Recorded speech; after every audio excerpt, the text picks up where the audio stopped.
Shobha Karandlaje versus Rajiv Gowda ಯಾರಾಗ್ಬೋದು ಸಂಸದ? ಶೋಭಾ ಅವ್ರ ಆಗ್ಬೇಕು ಅಂತಲ್ಲ, ಮೋದಿ ಅವ್ರಿಗೋಸ್ಕರನೇ ನಾವು ವೋಟ್ ಮಾಡಿರೋದು. ಮುಂಚೆಯಿಂದಾನೆ ನಾವು ಬಿಜೆಪಿಗೆ ಸಪೋರ್ಟ್ ಮಾಡ್ತಿರೋದು, ಮುಂದಕ್ಕೂ ಬಿಜೆಪಿಗೆ ಸಪೋರ್ಟ್ ಮಾಡ್ತೀವಿ. ಲೇಡೀಸ್ಗೆ ಈ ತರ ಫ್ರೀ ಕೊಟ್ಟಿರ್ಬೋದು, ಆದ್ರೆ ಅಷ್ಟೇ ಎಲ್ಲಾ ರೈಟ್ನು ಜಾಸ್ತಿ ಮಾಡಿದ್ದಾರೆ. ಈಗ ಒಂದ್ಸರಿ ದಿನಸಿ ತಗೊಂಡ್ಬಂದ್ರೆ ಅದ್ರ ಡಬಲ್ ದುಡ್ಡು ನಾವು ಕೊಡ್ತಾ ಇದೀವಿ. ಅಂತದ್ರಲ್ಲಿ ಇವ್ರೇನ್ ಕಡಿಮೆ ಮಾಡಿ ಲೇಡೀಸ್ ಕೊಡೋದು ಅಂತ ತೋರ್ಸೋದಷ್ಟೇ ಇದೆ. ಇದೆಲ್ಲ ಯಾವ್ದು ಗ್ಯಾರಂಟಿ ಅಲ್ಲ. ಗ್ಯಾರಂಟಿ ನಂಬ್ಕೊಂಡು ಹೋದ್ರೆ ಅವ್ರು ನಾಮ ಇಟ್ಕೊಂಡಿರ್ಬೇಕಾಗುತ್ತೆ ಅಷ್ಟೇ. ಮೋದಿ ಅವ್ರನ್ನ ನೋಡಿದ್ರೆ ಏನೋ ಒಂಥರ ಎನರ್ಜಿ ಬರುತ್ತೆ.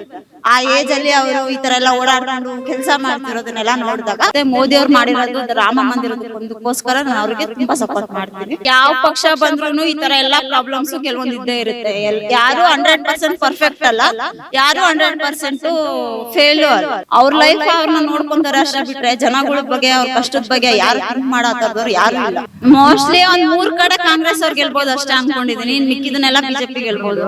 ಎಸ್, ನಮಸ್ತೆ ವೀಕ್ಷಕರೇ, ಕರ್ನಾಟಕ ಟಿವಿಗೆ ಸ್ವಾಗತ. ನಾನು ನಿಮ್ಮ ಸಂದೀಪ್ ಶ್ರೀನಿವಾಸ್ ಅಂತ. ಈಗಾಗಲೇ ಕರ್ನಾಟಕದ 28 ಕ್ಷೇತ್ರಗಳು ಎಲೆಕ್ಷನ್ ಮುಗ್ದಾಗಿದೆ. ಆದ್ರೂ ಕೂಡ ಮಳೆ ನಿಂತ್ರು ಹನಿ ನಿಲ್ಲಲ್ಲ ಅನ್ನಂಗೆ ಮತದಾನ ನಡೆದ್ರು ಜನರ ಮನಸ್ಸಲ್ಲಿ ಯಾರು ಗೆಲ್ತಾರೆ, ಅವ್ರು ಯಾಕೆ ಗೆಲ್ತಾರೆ, ಇವ್ರು ಯಾಕೆ ಸೋಲ್ತಾರೆ ಅನ್ನೋ ಪ್ರಶ್ನೆಗಳು ಹುಡ್ತಾ ಇರುತ್ತೆ. ಅದನ್ನ ಇಟ್ಕೊಂಡು ನಾವು ಜನರನ್ನೇ ಮಾತಾಡ್ಸೋಣ. ಇಲ್ಲಿ ಮತದಾರರಿದ್ದಾರೆ. ನಾವು ಇವಾಗ ಸಂಜಯ್ ನಗರದಲ್ಲಿದ್ದೀವಿ. ಏನು ಹೇಳ್ತಾರೆ ಬನ್ನಿ ನೋಡೋಣ. ಮೇಡಮ್ ನಮಸ್ತೆ. ಮೇಡಮ್ ವೋಟಿಂಗ್ ಆಯ್ತಾ ಮೇಡಮ್? ಆಯ್ತು. ನಿಮ್ಮ ಕ್ಷೇತ್ರ ಯಾವ್ದು ಅಂತ ಕೇಳ್ಬೋದು? ಇಲ್ಲ, ಹೆಬ್ಬಾಳ ಕ್ಷೇತ್ರ. ಹೆಬ್ಬಾಳ ಕ್ಷೇತ್ರ ಅಂದ್ರೆ ಬೆಂಗಳೂರು ಉತ್ತರಕ್ಕೆ ಬರುತ್ತೆ. ಮೇಡಮ್, ಬೆಂಗಳೂರು ಉತ್ತರ ಶೋಭಾ ಕರಂದ್ಲಾಜೆ ವರ್ಸಸ್ ರಾಜೀವ್ ಗೌಡ ಯಾರಾಗ್ಬೋದು ಸಂಸದ? ಶೋಭಾ ಅವ್ರಾಗ್ತಾರೆ. ಶೋಭಾ ಅವರ ಶೋಭಾ ಅವರೇ ಯಾಕೆ ಆಗ್ತಾರೆ ಮೇಡಮ್? ನಮ್ ಶೋಭಾ ಅವ್ರ ಆಗ್ಬೇಕು ಅಂತಲ್ಲ, ಮೋದಿ ಅವ್ರಿಗೋಸ್ಕರನೇ ನಾವು ವೋಟ್ ಮಾಡಿರೋದು. ಮೋದಿ ಅವ್ರಿಗೆ ಏನಕ್ಕೆ ಅಂತಂದ್ರೆ ಅವರು ರಾಮ ಮಂದಿರ ಇದನ್ ಮಾಡಿರೋದಕ್ಕೋಸ್ಕರ ನಾವು ಅವ್ರನ್ನೇ ಸೆಲೆಕ್ಟ್ ಮಾಡಿ, ಮುಂಚೆಯಿಂದಾನು ನಾವು ಬಿಜೆಪಿಗೆ ಸಪೋರ್ಟ್ ಮಾಡ್ತಿರೋದು, ಮುಂದಕ್ಕೂ ಬಿಜೆಪಿಗೆ ಸಪೋರ್ಟ್ ಮಾಡ್ತೀವಿ. ಮೋದಿ ಅವರ ಆಧಾರದ ಮೇಲೆ ಮೋದಿ ಅವರ ವರ್ಚಸ್ಸಿಗೋಸ್ಕರ ಶೋಭಾ ಅವ್ರಿಗೆ ವೋಟ್ ಶೋಭಾ ಅವರಿಗೆ ಎಸ್. Okay madam.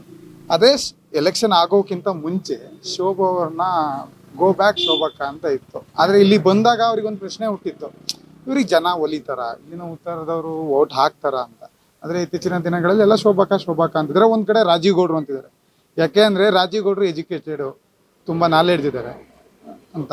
ಆದ್ರೆ ನೀವ್ ಹೇಳಿದ್ರ ಪ್ರಕಾರ ಮೋದಿ ಅವ್ರನ್ನ ನೋಡಿ ನಾನು ವೋಟ್ ಹಾಕಿದ್ದೀನಿ ಅಂತ. ಯಾಕೆ ಮೋದಿ ಅವ್ರನ್ನ ನೋಡಿ ವೋಟ್ ಹಾಕಿ? ಅದೇ ರಾಮ ಮಂದಿರದೊಂದು, ಇನ್ನೊಂದು ಎಲ್ಲದಕ್ಕೂ ಅವರು ಆಲ್ಮೋಸ್ಟ್ ಟ್ಯಾಕ್ಸ್ ಇಂದು ಪ್ರೂಫ್ ಇಟ್ಟಿರ್ತಾರೆ. ಟ್ಯಾಕ್ಸ್ ತಗೊಬಂದು ತುಂಬಾ ಜನ ತುಂಬಾ ಯೂಸ್ ಮಾಡಿದ್ದಾರೆ. ಯಾಕಂದ್ರೆ ಮುಂಚೆ ಎಲ್ಲ ಟ್ಯಾಕ್ಸ್ ಪ್ರೂಫ್ ಇರ್ತಿರ್ಲಿಲ್ಲ, ತುಂಬಾ ದುಡ್ಡು ತಿನ್ನೋದು ಅದು ಇದು ಅಂತ ಹೇಳಿ ತುಂಬಾ ಕೇಳಿದೀವಿ. ಆದ್ರೆ ನಮ್ಗೆ ಅದ್ರ ಬಗ್ಗೆ ಪ್ರೂಫ್ ಯಾವ್ದು ಗೊತ್ತಿಲ್ಲ. ನಾವು ಟ್ಯಾಕ್ಸ್ ಕಟ್ತಾ ಇದೀವಿ, ನಾವು ಮೋದಿಗೋಸ್ಕರನೇ ಇದನ್ನೆಲ್ಲಾನು ಮಾಡ್ತಾ ಇದೀವಿ. ಅವ್ರು ಏನ್ ನಮ್ಗೆ ಯಾವ ರೂಟಲ್ಲಿ ಹೇಳ್ತಿದ್ದಾರೆ ಅದೇ ತರನೇ ನಾವು ಟ್ಯಾಕ್ಸ್ ಎಲ್ಲ ಪೇ ಮಾಡ್ತಿದೀವಿ. ಇನ್ನೊಂದು ಮೋದಿ ಅವ್ರನ್ನ ನೋಡಿದ್ರೆ ಏನೋ ಒಂಥರ ಎನರ್ಜಿ ಬರುತ್ತೆ. ಆ ಏಜ್ ಅಲ್ಲಿ ಅವರು ಈ ತರ ಎಲ್ಲ ಓಡಾಡ್ಕೊಂಡು ಕೆಲಸ ಮಾಡ್ತಿರೋದನ್ನೆಲ್ಲ ನೋಡಿದಾಗ ನಮ್ಗೆ ಎನರ್ಜಿ ಅನ್ನಿಸ್ತು, ಆ ಏಜ್ ಅಲ್ಲಿ ಮಾಡ್ತಿದ್ದಾರೆ ಅಂತ. ಅದಕ್ಕೋಸ್ಕರ ಇಷ್ಟಪಡ್ತೀವಿ. ಈಗಾಗಲೇ 28 ಕ್ಷೇತ್ರದ ಚುನಾವಣೆಯನ್ನ ನೋಡಿದ್ರಿ. ನಿಮಗೆ ಮೇಡಮ್ ಪರ್ಟಿಕ್ಯುಲರ್ ಆಗಿ ನಮ್ಮ ರಾಜ್ಯದ ವೋಟಿಂಗ್ ಮಾತ್ರ ತಗೊಂಡ್ರೆ ಈ ಕ್ಷೇತ್ರದಲ್ಲಿ ಇವ್ರು ಗೆಲ್ಬೇಕಪ್ಪ, ಈ ಕ್ಷೇತ್ರದ ಪೈಪೋಟಿ ಹಿಂಗ್ ಇರ್ಬೋದಪ್ಪ ಅಂತ ಯಾರಾದ್ರೂ ಒಬ್ರು ಯೋಚನೆ ಮಾಡಿರ್ತಾರೆ ಅಂತ ಫೇವ್ರೆಟ್ ಕ್ಷೇತ್ರ ಯಾವ್ದು ಮೇಡಮ್? ನನ್ಗೆ ಜಾಸ್ತಿ ನಮ್ಮೂರ್ ಬಗ್ಗೆ ಹೇಳ್ಬೇಕಂದ್ರೆ ನಮಗ್ ಯಾವಾಗ್ಲೂ ತುಮಕೂರು ಜಾಸ್ತಿ ಬಿಜೆಪಿನೇ ಗೆಲ್ಲೋದು. ನಿಮ್ಮ ಸ್ವಂತ ಊರು ತುಮಕೂರಲ್ಲಿ ಬಿಜೆಪಿನೇ ಬರುತ್ತೆ. ನನ್ಗೆ ಇಷ್ಟ ಪಡೋದು ನಾನು ಅದೇನೆ, ಬಿಜೆಪಿ ತುಮಕೂರಲ್ಲಿ ಬರ್ಲಿ ಅನ್ನೋದನ್ನ ಇಷ್ಟಪಡ್ತೀನಿ. ಪ್ರಶ್ನೆ ಕೇಳೋದೇ ಬೇಡ, ಸೋಮಣ್ಣ ಅವರ ಇಲ್ಲ ಮುದ್ದನ್ಮೇಗೌಡ್ರ ಅಂತ ನೀವ್ ಹೇಳ್ತಿದ್ರೆ ಸೋಮಣ್ಣ ಅವರ. ಹೌದು, ಓಕೆ ಮೇಡಮ್. ಆಲ್ವೇಸ್ ಬಿಜೆಪಿ ಬರುತ್ತೆ ಅನ್ಕೊಂಡಿದೀವಿ. Okay madam. 28 ಕ್ಷೇತ್ರ ಕರ್ನಾಟಕದಲ್ಲಿ ಮುಗ್ದಿದೆ, ಭಾರತದಾದ್ಯಂತ ನಡೀತಾ ಇದೆ ಇನ್ನೂ. ಆದ್ರೆ ಕರ್ನಾಟಕ ಸ್ಪೆಷಲ್ ಆಗಿತ್ತು ಈ ಬಾರಿ. ಯಾಕೆ ಅಂದ್ರೆ ಗ್ಯಾರಂಟಿ ಯೋಜನೆಗಳು ವರ್ಸಸ್ ಮೋದಿಯಲ್ಲಿ. ಗ್ಯಾರಂಟಿ ಯೋಜನೆಗಳು ನಾವು ನಿಮ್ಮನ್ನ ಕೇಳಲೇಬೇಕು, ಯಾಕಂದ್ರೆ ಮಹಿಳೆಯರಿಗೆ ಅತಿಯಾಗಿ ಉಪಯೋಗ ಆಗ್ತಾ ಇದೆ ಅನ್ನೋ ಒಂದು ಮಾತು ಕೇಳಿ ಬರ್ತಿದೆ. ನೀವು ಹೇಳಲೇಬೇಕು. ಗ್ಯಾರಂಟಿ ವರ್ಸಸ್ ಮೋದಿಯಲ್ಲಿ ಏನಾಗ್ಬೋದು, ಏನ್ ಹೇಳ್ತೀರಾ? ಗ್ಯಾರಂಟಿ ವರ್ಸಸ್ ಇದು ಯಾವ್ದು ಪರ್ಮನೆಂಟ್ ಅಲ್ಲ. ಅವ್ರದ್ದು ಏನು ಟೈಮ್ ಇರುತ್ತೆ ಆ ಟೈಮಲ್ಲಿ ಮಾತ್ರನೇ ಇದಿರುತ್ತೆ. ಇನ್ನೊಂದು ಎಲ್ಲರಿಗೂ ಎಲ್ಲ ಫೆಸಿಲಿಟಿ ಬಂದಿಲ್ಲ. ಈಗ ಎಕ್ಸಾಂಪಲ್ ನಂದೇ ಆದ್ರೂ ನನಗೆ ಬರೀ ಬಸ್ಸಲ್ಲಿ ಓಡಾಡೋದಕ್ಕೆ ಮಾತ್ರ ಫ್ರೀ, ಇನ್ಯಾವ್ದು 2,000 ಬಂದು ದುಡ್ಡು ಬರಲ್ಲ. ಮತ್ತೆ ಇನ್ಯಾವುದು ಲೈಟ್ ಬಿಲ್ಲಿಂದು 3 ತಿಂಗಳು ಬಂತು. ಈಗ ಮತ್ತೆ ನಾನು ಬಿಲ್ ಕಟ್ತಾನೆ ಇದ್ದೀನಿ, 2,000 ಬರುತ್ತೆ, ನಾ ಪೇ ಮಾಡ್ತಾನೆ ಇದ್ದೀನಿ. ಇದೆಲ್ಲ ಯಾವ್ದು ಗ್ಯಾರಂಟಿ ಅಲ್ಲ. ಗ್ಯಾರಂಟಿ ನಂಬ್ಕೊಂಡು ಹೋದ್ರೆ ಅವ್ರು ನಾಮ ಇಟ್ಕೊಂಡಿರ್ಬೇಕಾಗುತ್ತೆ ಅಷ್ಟೇ. ಇದೇ ಗ್ಯಾರಂಟಿ ಯೋಜನೆಯನ್ನ ಮುಂದಿಟ್ಕೊಂಡು ನಮ್ಮ ರಾಜ್ಯದ CM ಮತ್ತೆ DCM ಅವ್ರು ಹೇಳ್ತಾರೆ 28 ಕ್ಷೇತ್ರದಲ್ಲಿ 26 ಗೆದ್ದೇ ಗೆಲ್ತೀವಿ ನಾವು. ಇಲ್ಲ 20 ಮೇಲೆ ಗೆಲ್ತೀವಿ ಅಂತ ಏನ್ ಹೇಳ್ತೀರಾ? ಅದಕ್ಕೆ ಅವ್ರ ಭ್ರಮೆ ಅನ್ಕೋಬಹುದು, ಗೊತ್ತಿಲ್ಲ ನನಗೆ. ನನ್ ಪ್ರಕಾರ ಅದು ಅವ್ರ ಭ್ರಮೆ ಅನ್ಕೋಬಹುದು, ಬೇರೆಯವ್ರ ಪ್ರಕಾರ ನನಗ್ ಗೊತ್ತಿಲ್ಲ. ನನ್ ಪ್ರಕಾರ ಅವ್ರ ಮೆಂಟಲಿ ಇರ್ಬೋದಷ್ಟೇ, ನಾವ್ ಇಷ್ಟೆಲ್ಲ ಕೊಟ್ಟಿದೀವಿ ನಮ್ಮನ್ ಗೆಲ್ಲಿಸ್ತಾರೆ ಅಂತ. ಅದರಿಂದ ತುಂಬಾ ಜನನು ಅನುಭವಿಸು ಇದಾರೆ. ಎಕ್ಸಾಂಪಲ್ ಏನಂದ್ರೆ, ಇವ್ರು ಲೇಡೀಸ್ಗೆ ಈ ತರ ಫ್ರೀ ಕೊಟ್ಟಿರ್ಬೋದು, ಆದ್ರೆ ಅಷ್ಟನ್ನೇ ಎಲ್ಲಾ ರೈಟ್ನು ಜಾಸ್ತಿ ಮಾಡಿದ್ದಾರೆ. ಮುಂಚೆ ಎಲ್ಲ ಇಷ್ಟು ಕಡಿಮೆ ಪ್ರೈಸಿಗೆ ನಾವು ದಿನಸಿ ಎಲ್ಲ ತಗೊಬರ್ತಿದ್ವಿ. ಈಗ ಒಂದ್ಸರಿ ದಿನಸಿ ತಗೊಬಂದ್ರೆ ಅದ್ರ ಡಬಲ್ ದುಡ್ಡು ನಾವು ಕಟ್ತಾ ಇದೀವಿ. ಪೆಟ್ರೋಲ್ ರೈಟ್ ಜಾಸ್ತಿ ಆಗಿರ್ಬೋದು, ಗ್ಯಾಸ್ ಆಗಿರ್ಬೋದು, ಎಲ್ಲಾನು ಜಾಸ್ತಿನೇ ಇದೆ, ಯಾವ್ದು ಏನ್ ಕಡಿಮೆ ಇಲ್ಲ. ಅಂತದ್ರಲ್ಲಿ ಇವ್ರೇನ್ ಕಡಿಮೆ ಮಾಡಿ ಲೇಡೀಸಿಗೆ ಕೊಡೋದು ಅಂತ ತೋರ್ಸೋದಷ್ಟೇ ಇದು ನಮ್ ಪ್ರಕಾರ. ಬೇರೆಯವ್ರ ಪ್ರಕಾರ ನಾನೇನು ಹೇಳಕ್ ಹೋಗಲ್ಲ, ಇದಕ್ ನೋ ಕಮೆಂಟ್ಸ್.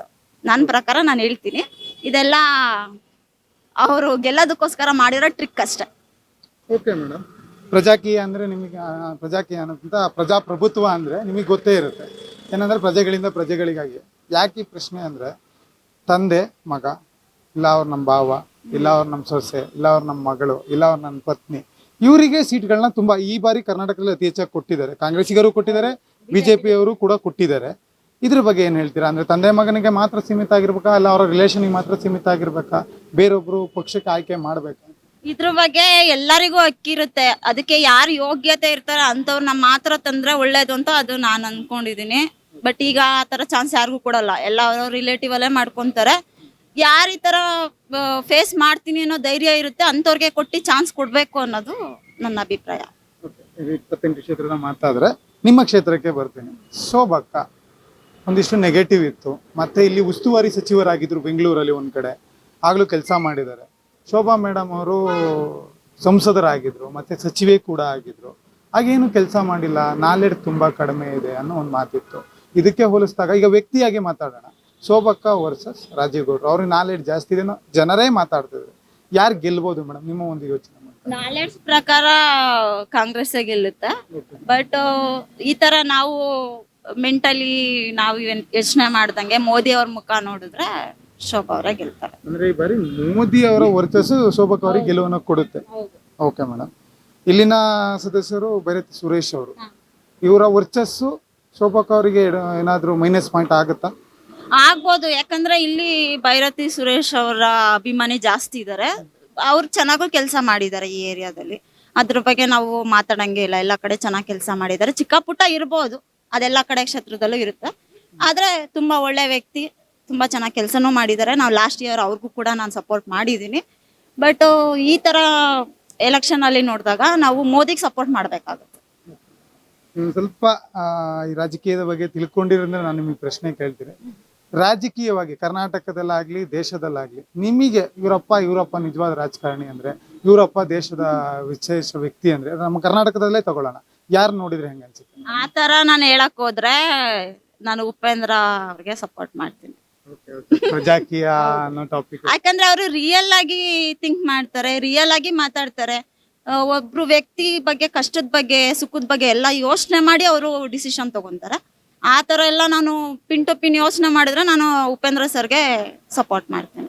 ಈ ಬಾರಿ 28 ಕ್ಷೇತ್ರಗಳು ಪ್ರಜಾಕೀಯದವರು ನಿಂತಿದ್ದಾರೆ, ಏನಾದ್ರು ಗೆಲ್ಬಹುದಾ? ಈ ಪ್ರಶ್ನೆ ಕೇಳಬಹುದು ಅಂತ ಅನ್ಕೋತೀನಿ. ಅದು ಡೌಟ್. ಏನಕ್ಕೆ ಅಂತಂದ್ರೆ ರಿಯಲ್ ಯಾರು ಡೈರೆಕ್ಟ್ ಆಗಿ ಮಾತಾಡ್ತಾರೆ ಅವ್ರನ್ನ ಯಾರು ಸಪೋರ್ಟ್ ಮಾಡಲ್ಲ, ಅದರಿಂದ ಅವರು ಸೋಲೋ ಚಾನ್ಸಸ್ ಇರ್ಬಹುದು. 10 ವರ್ಷಗಳಿಂದ ಮೋದಿ ಅವರು, ನೀವು ಮೋದಿ ಅವ್ರ ಫೇವರ್ ಆಗಿರೋದ್ರಿಂದ ನಾನು ಕೇಳಬಹುದು, 10 ವರ್ಷಗಳಿಂದ ಮೋದಿ ಅವ್ರ ಕಾರ್ಯಕ್ರಮಗಳು ನಡೀತಾ ಇದೆ, ಅವರ ಆಡಳಿತ ಕೂಡ ನಡೀತಾ ಬಂದಿದೆ. ಇನ್ನೂ 5 ವರ್ಷ ಆಗ್ಬೇಕು ಅನ್ನೋ ಕೆಲ ಭಾಗದ ಜನರಾದ್ರೆ, ಇವ್ರು ಯಾಕೆ ಆಗ್ಬೇಕು? ಟ್ಯಾಕ್ಸ್ ಜಾಸ್ತಿ ಮಾಡಿದ್ದಾರೆ, ಪೆಟ್ರೋಲ್ ರೇಟ್ ಜಾಸ್ತಿ ಮಾಡಿದ್ದಾರೆ, ಮತ್ತೆ ಟ್ರಾವೆಲ್ ಎಕ್ಸ್ಪೆನ್ಸಸ್ ಜಾಸ್ತಿ ಮಾಡಿದ್ದಾರೆ, ಮತ್ತೆ ಗ್ಯಾಸ್ ರೇಟ್ ಜಾಸ್ತಿ ಮಾಡಿದ್ದಾರೆ, ದೈನಂದಿನ ದಿನಸಿಗಳು ಜಾಸ್ತಿ ಮಾಡಿದ್ದಾರೆ. ಇವ್ರು ಬರಲಾಗಿ ನಮ್ಮ ದೇಶದ ಎಷ್ಟೋ ಬಡ ಜನ ತುಂಬಾ ತೊಂದರೆ ಅನ್ಬೋದು, ಅದರಲ್ಲೂ ಮಧ್ಯಮ ವರ್ಗದ ಜನ ತೊಂದರೆ ಅನುಭವಿಸ್ತಿದಾರನ್ನ ಕಾಂಗ್ರೆಸ್ಸಿಗರು ಮತ್ತೆ ಇನ್ನಿತರ ಜನರ ಮಾತು ಇವರಿಗೇನು? ಏನಂದ್ರೆ ಯಾವ ಪಕ್ಷ ಬಂದ್ರೂ ಈ ತರ ಎಲ್ಲಾ ಪ್ರಾಬ್ಲಮ್ಸ್ ಕೆಲವೊಂದು ಇದ್ದೇ ಇರುತ್ತೆ. ಯಾರು 100% ಪರ್ಫೆಕ್ಟ್ ಅಲ್ಲ, ಯಾರು 100% ಫೇಲು ಅಲ್ಲ. ಎಲ್ಲರೂ ಪ್ರಕಾರನು ಅದು ರಾಂಗು ಇರುತ್ತೆ, ರೈಟು ಇರುತ್ತೆ. ಕೆಲವೊಂದು ಒಳ್ಳೆ ಕೆಲಸ ಮಾಡಿದಾಗ ಅದು ನಮಗೆ ಖುಷಿ ಆಗುತ್ತೆ. ಮೋದಿ ಅವ್ರು ಮಾಡಿರೋದು ರಾಮ ಮಂದಿರದಕ್ಕೊಂದಕ್ಕೋಸ್ಕರ ನಾನು ಅವ್ರಿಗೆ ತುಂಬಾ ಸಪೋರ್ಟ್ ಮಾಡ್ತೀನಿ. ಹೌದು, ಯಾಕಂದ್ರೆ ತುಂಬಾ ವರ್ಷದಿಂದ ಅದ್ರ ಬಗ್ಗೆ ಯಾರು ಯೋಚನೆ ಮಾಡ್ತಿರ್ಲಿಲ್ಲ. ರಾಮ ಮಂದಿರ ಅಂತಂದ್ರೆ ಅದ್ರ ಬಗ್ಗೆ ಒಂದು ರಿಯಾಕ್ಷನ್ಸ್ ಇಲ್ಲ, ಅದ್ರ ಒಂದು ಪ್ರೋಸೆಸ್ ಕೂಡ ಮುಂದಕ್ಕೆ ಮಾಡಿಲ್ಲ. ಈಗ ಅವ್ರು ಬಂದ್ಮೇಲೆ ತಾನೇ ಅವರೇ ನಿಂತ್ಕೊಂಡು ಮಾಡಿಸ್ತಾರ, ಅದರಿಂದ ನಾನು ಅವ್ರಿಗೆ ಸಪೋರ್ಟ್ ಮಾಡ್ತೇನೆ. Okay madam. ಇನ್ನೂ ಹಲವಾರು ಕ್ಷೇತ್ರಗಳಲ್ಲಿ ಎಲೆಕ್ಷನ್ ನಡೀತಾ ಇರೋದ್ರಿಂದ ಈ ಪ್ರಶ್ನೆ ಕೇಳಬಹುದು. ಪ್ರಧಾನ ಮಂತ್ರಿ ಮೋದಿ ಅವ್ರ ಸೆಲೆಕ್ಷನ್ ಮಾಡ್ತಾ ಇದ್ದೀರಾ ನೀವು. ಮೋದಿಯ ನಂತರ ಅವ್ರಿಗೆ ಇನ್ನೊಂದು 3 ವರ್ಷ ಅಷ್ಟೇ, ಅವರ ಪಕ್ಷದ ಏಜಿನ ಪ್ರಕಾರ ಇನ್ನು 3 ವರ್ಷ ಆಡಳಿತ ಮಾಡಬಹುದು. ಮೋದಿಯ ನಂತರ ಬಿಜೆಪಿಯಲ್ಲಾಗಿರ್ಬೋದು, ಕಾಂಗ್ರೆಸ್ನಲ್ಲಾಗಿರ್ಬೋದು, ಯಾರು ಅಂತ ದಿಟ್ಟ ನಾಯಕ ಬರಬಹುದು ಅಂತ ಹೇಳಿ? ನನ್ನ ಪ್ರಕಾರ ಯಾರು ಇಲ್ಲ ಆತದವ್ರು, ಯಾರು ಇಲ್ಲ. ಎಲ್ಲರೂ ಅವ್ರಿಗೆ ಪರ್ಸನಲ್ ಆಗಿ ಯೂಸ್ ಮಾಡ್ಕೊಳ್ಳೋಂಥ ಜನಗಳೇ ಜಾಸ್ತಿ ಇದ್ದಾರೆ. ಅವ್ರ ಲೈಫ್ ಅವ್ರನ್ನ ನೋಡ್ಕೊಂತಾರೆ ಅಷ್ಟೇ, ಬಿಟ್ರೆ ಜನಗಳ ಬಗ್ಗೆ ಅವ್ರ ಕಷ್ಟದ ಬಗ್ಗೆ ಯಾರು ಥಿಂಕ್ ಮಾಡತ್ತವ್ರು ಯಾರು ಇಲ್ಲ. ನಾವು ಅವ್ರು ಒಳ್ಳೆ ಕೆಲಸ ಮಾತ್ರ ಗುರುತಿಸಿ ನಾನು ಈಗ ಮೋದಿ ಸಪೋರ್ಟ್ ಮಾಡ್ತಿದ್ದೀನಿ ಅಷ್ಟೇ, ಬಿಟ್ರೆ ಪರ್ಸನಲ್ ಆಗಿ ತುಂಬಾ ಜನ ತುಂಬಾ ಕಷ್ಟ ಪಡ್ತಿದ್ದಾರೆ, ಬಡವರು ಇದ್ದಾರೆ ತುಂಬಾ, ಅಂತವ್ರಿಗೆಲ್ಲ ಏನ್ ಹೆಲ್ಪ್ ಮಾಡ್ತಿದ್ದಾರೆ? ಏನು ಹೆಲ್ಪ್ ಆಗ್ತಿಲ್ಲ. ಅದ್ರಿಂದ ಮುಂದಕ್ಕೆ ಯಾರು ಆಗ್ತಾರೆ ಅನ್ನೋದು ನನಗೆ ಗೊತ್ತಿಲ್ಲ. ಬೇರೆ ಯಾರು ಆದ್ರೆ ನಾವು ಅವ್ರಿಗೆ ಸಪೋರ್ಟು ನಾನು ಮಾಡಕ್ಕಾಗಲ್ಲ. ಅವಾಗಿಂದ ಮೋದಿ ಅವರ ಬಗ್ಗೆ, ಬಿಜೆಪಿ ಬಗ್ಗೆ ಮಾತಾಡ್ತಾ ಇದ್ದೀರಾ, ಆದ್ರೆ ಬಿಜೆಪಿ ಮತ್ತೆ JDS ನ ಮೈತ್ರಿ ಇದ್ರ ಬಗ್ಗೆ ಏನ್ ಹೇಳ್ತೀರಾ? ಯಾಕಂದ್ರೆ ಇದ್ರ ಬಗ್ಗೆ ಜಾಸ್ತಿ ನನಗೂ ಅಷ್ಟೊಂದು ಗೊತ್ತಿಲ್ಲ. ಒಂದು ನಮ್ಮ ಫ್ಯಾಮಿಲಿಲಿ ಮಾತಾಡಿದ ಪ್ರಕಾರ JDS-ಗೆ ಸ್ವಲ್ಪ ಬೆಂಬಲ ಎಲ್ಲಾ ಕಡೆನೂ ಕಡಿಮೆ ಆಯ್ತಾ ಬರ್ತಿದೆ ಅನ್ನಿಸ್ತು. ಅದರಿಂದ ಅವ್ರು ಮೈತ್ರಿ ಆಗಿರ್ಬೋದು ಅಷ್ಟೇ. ಯಾಕೆಂದ್ರೆ ಕರ್ನಾಟಕದಲ್ಲಿ ಕಾಂಗ್ರೆಸ್ನ ಬಲ ಹೆಚ್ಚಾಗದೇ ಇದೆ ಇತ್ತೀಚಿನ ದಿನಗಳಲ್ಲಿ. ಅಂದ್ರೆ 132 ಕ್ಷೇತ್ರನ ಗೆದ್ದು ಬಂದಿರೋದೇನು ಸಾಮಾನ್ಯದ ಮಾತಲ್ಲ.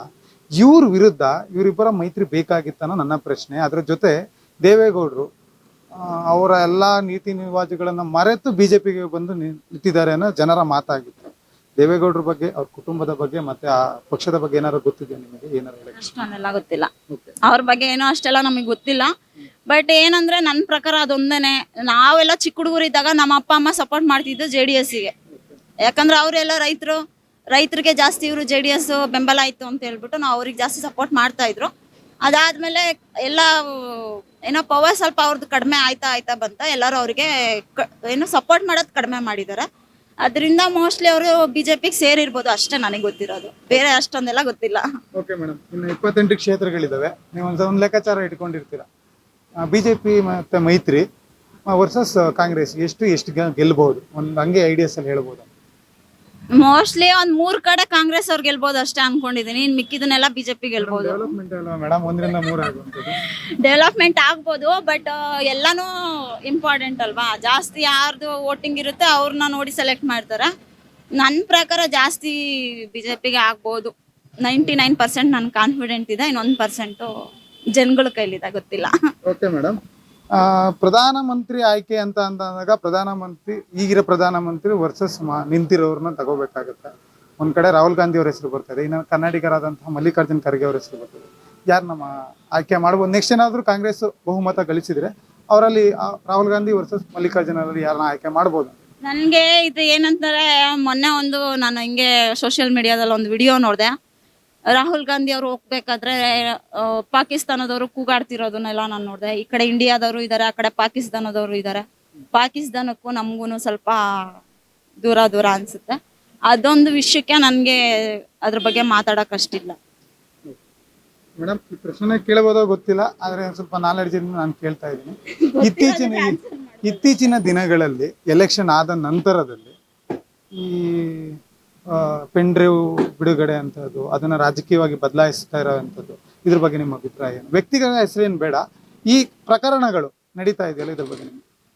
ಫಸ್ಟ್ ಆಫ್ ಆಲ್ ಅವ್ರದ್ದು ಪೆನ್ ಡ್ರೈವ್ ಬಗ್ಗೆ ಮಾತಾಡೋದಕ್ಕೆ ನನಗೂ ಇಷ್ಟ ಇಲ್ಲ. ಅವ್ರು ಮಾಡಿರೋದು ತಪ್ಪು ಅಂತಾನೆ ನಾನು ಅನ್ಕೊಂತೀನಿ. ಅದು ಪ್ರೂಫ್ ಇರ್ಬೋದು, ಇಲ್ದಲ್ಲೇ ಇರ್ಬೋದು, ಅದ್ರ ಬಗ್ಗೆ ನನಗೆ ಗೊತ್ತಿಲ್ಲ. ಬಟ್ ಈ ತರ ಹಿಂಗ್ ವಿಡಿಯೋ ಎಲ್ಲ ಸೋಷಿಯಲ್ ಮೀಡಿಯಾದಲ್ಲಿ ಬಿಡೋದು ತಪ್ಪು. ಆ ತರ ಬಿಟ್ಟವ್ರಿಗೆ ಫಸ್ಟ್ ಶಿಕ್ಷೆ ಕೊಡ್ಬೇಕು. ಸೆಕೆಂಡ್, ಆ ತರ ವಿಡಿಯೋ ಮಾಡೋರಿಗೆ ಶಿಕ್ಷೆ ಕೊಡ್ಬೇಕು. ತಪ್ಪು ಮಾಡಿದವರಿಗೆ ಪ್ರೋತ್ಸಾಹ ಮಾಡಿದ ಇಬ್ಬರಿಗೂ ಕಾನೂನು ಮುಖಾಂತರ ಶಿಕ್ಷೆ ಕೊಡ್ಬೇಕು. ಇನ್ನೊಂದು, ಈ ಹೆಣ್ಮಕ್ಳಿಗೂನು ಬುದ್ಧಿ ಹೇಳ್ಬೇಕು, ಬೈಬೇಕು. ಇಲ್ಲಾರ ಏನೋ ವರ್ಡ್ ನನಗೆ ಬರ್ತಾ ಇಲ್ಲ. ಯಾರನ್ನೂ ಅಷ್ಟು ಈಸಿಯಾಗಿ ನಂಬಿ ಯಾರ ಹತ್ರನೂ ಫ್ರೆಂಡ್ಶಿಪ್ ಮಾಡಬಾರ್ದು, ಯಾರನ್ನೂ ಅಷ್ಟು ಬ್ಲೈಂಡ್ ಆಗಿ ನಂಬಾರ್ದು. ಅದೊಂದು ಹೇಳ್ತೀನಿ ಅಷ್ಟೇ. ಅವ್ರ ಕಡೆಯಿಂದನೂ ತಪ್ಪಾಗಿದೆ. ಈಗ ಒಂದೇ ಕೈಯಲ್ಲಿ ಚಪ್ಪಾಳೆ ಅಂತೂ ಸಾಧ್ಯನೇ ಇಲ್ಲ. 2 ಕೈಯಲ್ಲಿ ಹೊಡೆದ್ರೆ ಮಾತ್ರನೇ ಅದು ಚಪ್ಪಾಳೆ ಅನ್ಸೋದು. ಅದರಿಂದ ಹುಡುಗಿದು ತಪ್ಪಿರುತ್ತೆ, ಅವ್ರದ್ದು ತಪ್ಪಿರ್ಬೋದು, ವಿಡಿಯೋ ಲೀಕ್ ಮಾಡಿದವ್ರದ್ದು ತಪ್ಪು, ವಿಡಿಯೋ ಮಾಡಿದವ್ರದ್ದು ತಪ್ಪು, ಎಲ್ಲಾರ್ದು ತಪ್ಪಿರುತ್ತೆ. ಅದರಿಂದ ಇದ್ರ ಬಗ್ಗೆ ನೋ ಕಮೆಂಟ್ಸ್. ನನ್ಗೂ ಅಷ್ಟು ಇಷ್ಟ ಆಗಲ್ಲ. ಪ್ರಶ್ನೆ ಇಟ್ಕೊಂಡು ಹಲವಾರು ಜನನ ಕೇಳಿದಾಗ ಒಂದ್ ಮಾತು ಹೇಳಿದ್ರು, ಕಠಿಣವಾದ ಶಿಕ್ಷೆ ಆಗ್ಬೇಕು 2 ಕಡೆಯವರೆಗೂ, ಬಿಟ್ಟವ್ರಿಗೆ ಮತ್ತೆ ಅದನ್ನ ಮಾಡಿದವ್ರಿಗೆ ಕಠಿಣವಾದ ಶಿಕ್ಷೆ ಆಗ್ಬೇಕು. ಈ ಶಿಕ್ಷೆ ಮುಂದಿನ ಯುವ ಮಕ್ಕಳಿಗೆ, ಯುವ ರಾಜಕಾರಣಿಗಳಿಗೆ ಮಾರ್ಗ ಆಗಿರ್ಬೇಕು ಅಂತ ನೀವೇನ್ ಹೇಳ್ತೀರಾ ಮೇಡಮ್? ಯಾವ ರೀತಿ ಶಿಕ್ಷೆ ಆಗ್ಬೇಕು? ನನ್ ಪ್ರಕಾರ ಅವ್ರನ್ನ ಎನ್ಕೌಂಟರ್ ಮಾಡ್ಬೇಕನ್ಸುತ್ತೆ. ನಿಜವಾಗ್ಲೂ ಬೇರೆಯವ್ರಿಗೆಲ್ಲ ಅದು ಕೆಟ್ಟ ಪರಿಣಾಮ ಬೀರುತ್ತೆ. ಟಿವಿಲಿ ಬಂದ್ಬಿಟ್ಟು ಎಲ್ಲಾರು ನೋಡ್ತಾರೆ, ಎಲ್ಲಾ ವಯಸ್ಸಿನವರು ಇರ್ತಾರೆ, ಮಕ್ಕಳು ಇರ್ತಾರೆ, ಏಜ್ ಆಗಿರೋರು ಇರ್ತಾರೆ. ಇದು ನಮ್ ದೇಶನ, ಇದು ನಮ್ಮ ಮಕ್ಕಳ ಜೊತೆಗೆ ಆ ಹುಡುಗಿದ ಏನಾದ್ರು ಫೇಸ್ ಬಂತು ಅಂತಂದ್ರೆ ಅವಳು ಎಷ್ಟು ಜನನ್ ಫೇಸ್ ಮಾಡ್ಬೇಕು. ಇದೆಲ್ಲಾರ್ದು ತಪ್ಪಿರೋದ್ರಿಂದ ಎನ್ಕೌಂಟರ್ ಮಾಡ್ಬೇಕು ಅನ್ನೋದು ನನ್ನ ಅಭಿಪ್ರಾಯ. ಎಲ್ಲಾರನು ಒಬ್ರುನೇ ಅಲ್ಲ, ವಿಡಿಯೋ ಮಾಡ್ದವ್ರನ್ನ, ಲೀಕ್ ಮಾಡ್ದವ್ರನ್ನ, ಇದಕ್ಕೆ ಪ್ರೋತ್ಸಾಹ ಜಾಸ್ತಿ ಯಾರನ್ನ ಕೊಡ್ತಿದಾರೆ ಅವ್ರನ್ನ ಎನ್ಕೌಂಟರ್ ಮಾಡಿ ಬಿಸಾಕ್ಬೇಕು. ಇದರಿಂದ ಬೇರೆಯವ್ರಿಗೆಲ್ಲರೂ ಕೆಟ್ಟ ಪರಿಣಾಮ ಬೀರುತ್ತೆ. ಸರಿ ಆಗ್ತಿಲ್ಲ ನನ್ಗೆ. ಹಾಗೇನೆ ರಾಜಕಾರಣಕ್ಕೆ ಬರೋಣ. ಇತ್ತೀಚಿನ ದಿನಗಳಲ್ಲಿ ರಾಜಕಾರಣ ನೀವು ನೋಡಿರ್ಬೋದು. ಈಗ ನಿನ್ನೆ ಮೊನ್ನೆ ಆದಂತ ವಿಚಾರ, ಎಲೆಕ್ಷನ್ಗಿಂತ ಮುಂಚೆ ಅಡ್ವರ್ಟೈಸ್ಮೆಂಟ್ ಅನ್ನೋದು ಒಂದು ಬಂತು. ಒಂದ್ ಕಡೆ ಚೊಂಬು ಹಿಡ್ಕೋತಾರೆ, ಇನ್ನೊಂದ್ ಕಡೆ ಚಿಪ್ ಹಿಡ್ಕೋತಾರೆ. ಈ ರೀತಿ ಅಡ್ವರ್ಟೈಸ್ಮೆಂಟ್ಗಳು ಜನರ ಮೇಲೆ ಯಾವ ರೀತಿ ಮನಸ್ತಾಪ ತರ್ಬೋದು? ಏನಂದ್ರೆ ಒಂದೇ ಮನೇಲಿ ಎರಡು ಪಕ್ಷನ ಸಪೋರ್ಟ್ ಮಾಡೋರು ಇರ್ತಾರೆ. ಅವ್ರಿಗೇನೆ ಮನಸ್ತಾಪಗಳು ಜಾಸ್ತಿ ಆಗುತ್ತೆ. ನಾನ್ ಬಿಜೆಪಿ ಅಂದ್ರೆ ನಾನ್ ಕಾಂಗ್ರೆಸ್, ನಾನ್ JDS ಅನ್ನೋದು ಮನೇಲೇನೆ ದೊಡ್ಡ ಜಗಳ ಸ್ಟಾರ್ಟ್ ಆಗುತ್ತೆ.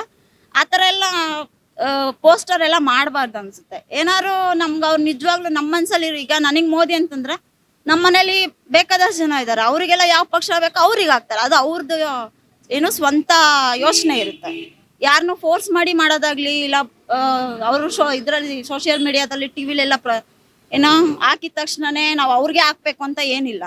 ನಮ್ಮ ಹಕ್ಕು, ನಮ್ಮ ಇಷ್ಟ. ನಮ್ಗೆ ಯಾರು ಇಷ್ಟ ಬರುತ್ತೆ ನಾವು ಅವ್ರಿಗೆ ಹಾಕ್ತಿವಿ. ಇದಕ್ಕೆ ಯಾವ್ದು ಫೋರ್ಸ್ ಮಾಡೋದಾಗ್ಲಿ ಆತರ ಎಲ್ಲ ಇರಬಾರ್ದು. ಅಡ್ವರ್ಟೈಸ್ಮೆಂಟ್ ಯಾವ್ದೇ ಬಂದ್ರು ಜನ ಬುದ್ಧಿವಂತರಾಗಿದ್ದಾರೆ, ಅವ್ರಿಗೆ ಯಾರು ಬೇಕು ಅನ್ನೋದನ್ನ ಯೋಚನೆ ಮಾಡಿ ಹಾಕ್ತಾರೆ. ಕೊನೆಯದಾಗಿ ಒಂದೇ ಒಂದು ಪ್ರಶ್ನೆ ಮೇಡಮ್, ನಿಮ್ಮ ಕ್ಷೇತ್ರದ ಇಬ್ಬರು ಅಭ್ಯರ್ಥಿಗಳು ನಿಂತಿದ್ದಾರೆ. ಯಾರೇ ಗೆಲುವನ್ನು ಸಾಧಿಸಲಿ, ಸಂಸದರಾದ ಮೇಲೆ ನಿಮ್ಮ ಸ್ಥಳಕ್ಕೆ, ನಿಮ್ಮ ಏರಿಯಾಗೆ ಏನ್ ಕೆಲಸ ಮಾಡ್ಬೇಕು ಅನ್ನೋ ಆಕಾಂಕ್ಷೆ? ನಮ್ಗೆ ಏನಂದ್ರೆ ಈ ಕಡೆ ಸ್ವಲ್ಪ ಕೆಲವೊಂದ್ ಕಡೆ ಸ್ಲಮ್ ಎಲ್ಲ ಇದೆ ಇಲ್ಲಿ. ಅಲ್ಲಿ ಅವ್ರಿಗೆ ತುಂಬಾ ಬಡವರು ಇದಾರೆ. ಇದು ಎಷ್ಟು ಅಫಿಷಿಯಲ್ ಆಗಿರೋ ಏರಿಯಾನೋ, ಕೆಲವೊಂದ್ ಕಡೆ ಅಷ್ಟ ಬಡವರು ಇದಾರೆ, ತುಂಬಾ ಕಷ್ಟಪಟ್ಟು ಕೆಲಸ ಮಾಡೋರು ಇದಾರೆ. ಅವ್ರಿಗೆಲ್ಲರಿಗೂ ಅಂದ್ರೆ ಅವ್ರ ಕೈಲಿ ಏನಾಗುತ್ತೆ ಆತರ ಹೆಲ್ಪ್ ಮಾಡ್ಬೇಕು. ಕೆಲಸ ಇಲ್ದವ್ರಿಗೆ ಕೆಲಸ ಕೊಡಿಸ್ಬೇಕು. ಬಡವ್ರು ಯಾರು ಇದ್ರೆ ಅವ್ರಿಗೆ, ಈಗ ತುಂಬಾ ಜನ ಬೇರೆ ಬೇರೆ ಊರಿಂದ ಎಲ್ಲ ಬಂದಿರ್ತಾರೆ, ಬಾಡಿಗೆ ಕಟ್ಟಕ್ಕಾಗಲ್ಲ, ಲೈಟ್ ಬಿಲ್ಲು ಈ ತರ ಎಲ್ಲ ಜಾಸ್ತಿ ಮಾಡಿರ್ತಾರೆ. ಎಲ್ಲ ಸ್ವಲ್ಪ ದುಡ್ಡನ್ನ ಕಡಿಮೆ ಮಾಡ್ಬೇಕು. ದಿನಸಿ ಐಟಮ್ಸ್ ಇಂದು, ಪೆಟ್ರೋಲ್ ಇಂದು, ಗ್ಯಾಸ್ದು ಅದನ್ನೆಲ್ಲ ಕಡಿಮೆ ಮಾಡಿಸ್ಬೇಕು. ರೋಡ್ ಎಲ್ಲ ನೀಟಾಗಿ ಇಟ್ಟಿರ್ಬೇಕು. ನೀರಿಗಂತೂ ಇಲ್ಲೇನು ಪ್ರಾಬ್ಲಮ್ ಇಲ್ಲ. ಬೇರೆ ಎಲ್ಲ ಅವ್ರಿಗೆ ಏನ್ ಕೆಲಸ ಆಗುತ್ತೆ ಅದನ್ನ ಬಡವರಿಗೆ ಹೆಲ್ಪ್ ಮಾಡಿದ್ರೆ ಅಷ್ಟೇ ಸಾಕು. MP ಕೋಟಾದಲ್ಲಿ ಏನ್ ಕೆಲಸ ಆಗುತ್ತೆ ಅದನ್ನ ಸಂಪೂರ್ಣವಾಗಿ ಮಾಡಿಕೊಡ್ಬೇಕು ಅನ್ನೋ ಮಾತು ನಿಮ್ಗೆ. ಏನ್ ಫೆಸಿಲಿಟಿ ಪಬ್ಲಿಕ್ ಇರುತ್ತೆ, ಅವ್ರ ಇದ್ರಲ್ಲಿ ಇರುತ್ತೆ, ಅದನ್ನ ಪೂರ್ತಿ ಮಾಡಿ. ಅರ್ಧಂಬರ್ಧ ಮಾಡ್ಬಿಟ್ಟು ನಾನು ಮಾಡಿದೀನಿ ಅಂತ ಬಿಡಬಾರ್ದು. ಪೂರ್ತಿ ಮಾಡ್ಬೇಕು ಅನ್ನೋದು ನನ್ನ ಇಷ್ಟ. ಎಸ್ ವೀಕ್ಷಕರೇ, ಮಹಿಳಾ ಮತದಾರರ ಮಾತಿದು. ಗ್ಯಾರಂಟಿಗಳು ಬಂದ್ರೂ ಇಲ್ಲ ಅಂತ ಅಂದರೆ, ಯಾವುದೇ ಅಲೆ ಬಂದ್ರೂ ದೇಶದ ಆಡಳಿತವನ್ನು ಗಮನದಲ್ಲಿ ಇಟ್ಕೊಂಡು ಮತದಾನ ಮಾಡಿದ್ದೀವಿ. ಮೋದಿಯವರು ಮುಂದೆ ಗೆಲ್ತಾರೆ, ಮತ್ತು ಇನ್ನೊಂದು 5 ವರ್ಷ ಆಡಳಿತ ನಡೆಸ್ತಾರೆ ಅಂತ ಒಂದಾದರೆ, ಇನ್ನು ಸ್ಥಳೀಯವಾಗಿ ಗೆದ್ದಂಥವ್ರು ಈ ಕೆಲಸ ಮಾಡಬೇಕು, ಈ ರೀತಿಯ ಕೆಲಸಗಳನ್ನು ಮಾಡಬೇಕು, ಈ ರೀತಿಯ ಡೆವಲಪ್ಮೆಂಟ್ನ ಮಾಡಬೇಕು ಅನ್ನೋರ ಮಾತು ಇವರದಾಗಿತ್ತು. ವಿಡಿಯೋ ಜರ್ನಲಿಸ್ಟ್ ಶಶಿ ಜೊತೆ ಕರ್ನಾಟಕ TV, ಇದು ಕನ್ನಡಿಗರ ಧ್ವನಿ.